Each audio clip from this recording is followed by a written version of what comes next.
Chelsea versus Spurs. This is a must-win.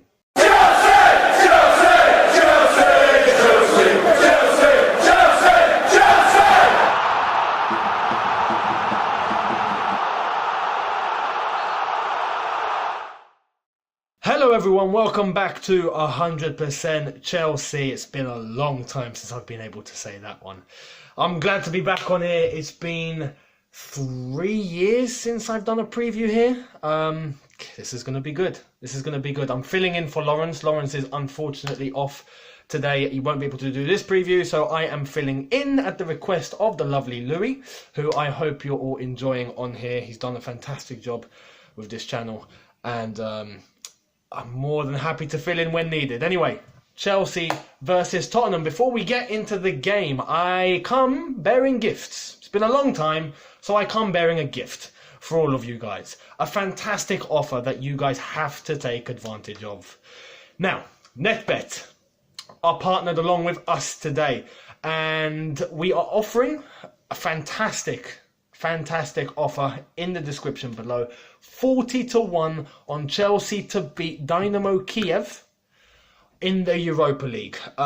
So it's in the description. Make sure you click. It's a maximum of £1 stake, so don't get too carried away. It's a £1 stake, but you do get 40-1 on Chelsea to beat Dynamo Kiev. So I'm just telling all of you guys now, head into the description after this video. Do check it out. Click on the link and get yourself something which is really easy. Honestly, easy money. Anyway, do check it out. NetBet are brand new. It's good to be partnered alongside them for this, and I'm sure you won't regret it. Anyway, let's get into this preview. Chelsea versus Tottenham Hotspur. This is a massive game. Massive game. The context has kind of changed. Let's all understand this. Before we played against Manchester City, we knew that Maurizio Sarri's job was on the line. A lot of people were complaining at the fact that some players weren't given 100%. The whole vibe has changed, and it's worked in our favour. And if you saw the press conference today, you'd understand. Let's go through the press conference and the points that Maurizio Sarri made in today's press conference. Pretty much highlighted all regarding the Kepa scandal. Now, we all saw what Kepa did in that final against Man City. Undermined his manager, didn't want to come off the pitch. Okay, now, it's all been resolved, it's all been sorted. Chelsea announced yesterday with statements from Kepa and statements from Sarri. Kepa apologising to everybody, including the fans. Sarri saying this is now over, it's cool, we don't need to talk about this anymore. And Chelsea have fined Kepa 1 week's wages, and those 1 week's wages will be going to the Chelsea Foundation. So it's going to charity, it's going to a good cause. And I think personally it's the perfect situation now. I personally believe that Kepa should have been punished, and he was. He's apologised, cool. Sarri is now contemplating whether he should play tomorrow. And he did tell journalists that he might play or he might not play. And it's all in regards to the message that he wants to send to the group, to the team. And I think this is absolutely crucial. This is so important. Player power has been a problem at Chelsea for a while. We need something to be able to tell the players, you ain't in control. You are not in control. And Sarri has the opportunity to do that. The club, so the board made the decision to fine Kepa. 1 week's wages.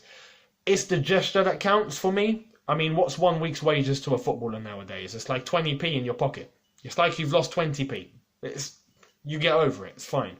For him, he'll get over losing 200 grand a week. It's not a problem.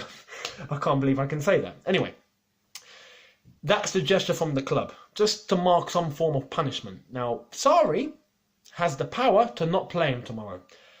If he plays, I can say I would be okay with that. If he doesn't play, I would be okay with that. Simple, because he's brought this on himself. And I hope he understands the mistake that he's done. I hope he's rectified himself. He's issued a massive apology, so I hope he's corrected himself. And we can all move on from here. Now, obviously, he did say that in terms of the group, he'll make the decision whether he sees fit for him to play or it's best to not play him. If he doesn't play him, Caballero will be the one to start. But the rest of the press conference was really all about Sarri in general, his job, the pressure. He said that he's been in the job for 35 years, so pressure is always there, and it's not even that much. It's something that he's used to. And that was pretty much it. In terms of the players, we don't have injury concerns. It looks like we could be handing starts to Hudson-Odoi and Loftus-Cheek, which would be absolutely fantastic. Now, if we go into how we should set this up, how should we set this team up tomorrow? Personally, I would do exactly what we did against Man City.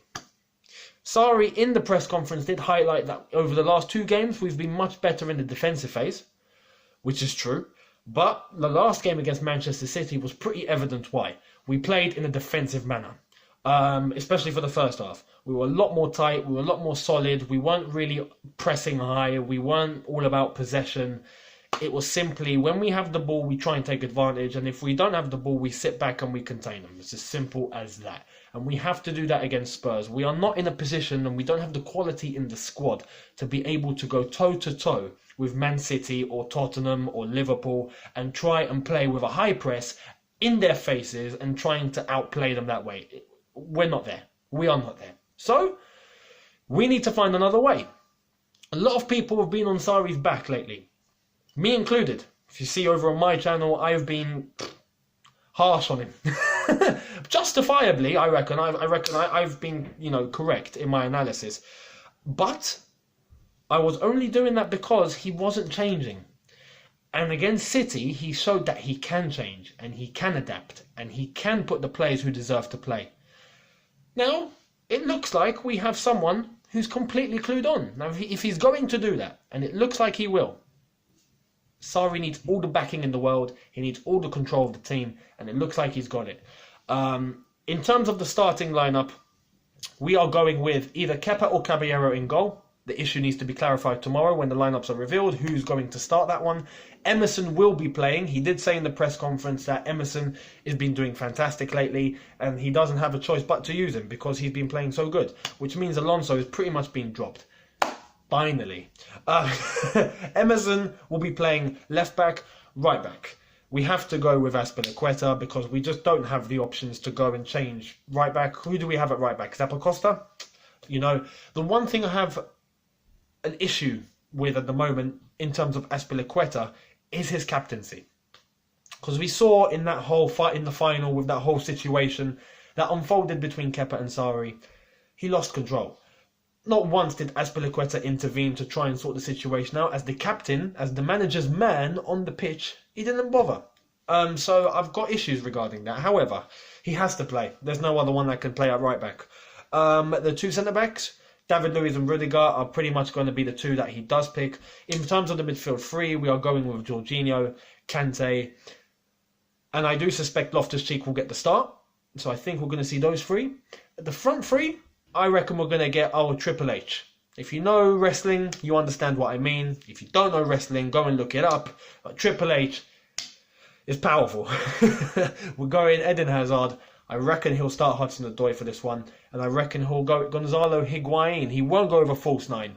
I don't think. We illustrated in the second half against Man City that when we brought Higuain on, we were able to still play our football, still be tight and defensive, but have a striker on the pitch. Eden Hazard as a false 9 can only work so much, and it's not suitable against Tottenham where you need to score and you need to win. The final is a final. Anything can happen. One opportunity to win the game 1-0 and it's in the pocket.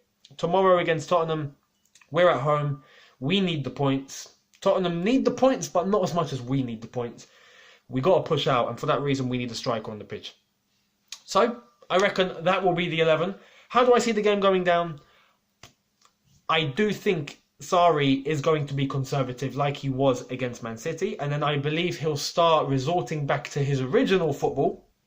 Going forward when we play Fulham, we play Everton, and the games coming up where they begin to get a little bit easier. We've had one hell of a run lately against top teams. So, once we face the lower opposition, we'll be able to play our football how we want to play. But this, I feel, is the most comfortable way, is the way that's most likely going to get us 3 points. And it has to be done. Contain, play, not defensive, but keep tight, sit back, don't play a high press, and hit the counters. Hit the counters and take the opportunities when we have them. Tottenham are going to be lacking a couple of players. Dele Alli and Eric Dyer will not be playing. So, that's a good thing. But Harry Kane is back. So, we have to make sure that defensively we're solid. If we do exactly what we did against Man City, I believe we will beat them. I believe we will beat Spurs. So, I can't give you a prediction. If you know what I'm like over on my channel, you know that my predictions don't always go to plan, and for that reason, I don't like giving predictions. But I am going to say this. I'm going to say one thing. If we play how we did against City, we're winning tomorrow. There we are. Anyway, thank you all for watching. It's been a pleasure to be back on here to give you guys a preview. It's been absolutely wonderful. I hope you've enjoyed it. Please do take advantage of that offer. Go into the description. 40-1 on Chelsea to beat Dynamo Kiev within 90 minutes. It's obviously going to be 90 minutes because it's a knockout game first leg. So go there, be able to click on the description, in the description below, click on the link, 40-1. You can't miss it. You really can't. Anyway, thank you all for watching. It's been a pleasure to be back on. Subscribe to 100% Chelsea. Check out the social media links in the description below. Do check out Louis' Twitter, Lawrence's Twitter, Lewis's Twitter, everyone's Twitter, Instagram. Honestly, just follow, subscribe, do what you got to do. And I'll see all of you really soon, where hopefully I'll be back on here quite soon. Anyway, thank you for watching. Subscribe to 100% Chelsea. I'll catch up with you later. Up the Chelsea. Come on, you Blues. Let's beat Spurs. Take care, guys, and peace. Chelsea! Chelsea! Chelsea! Chelsea! Chelsea!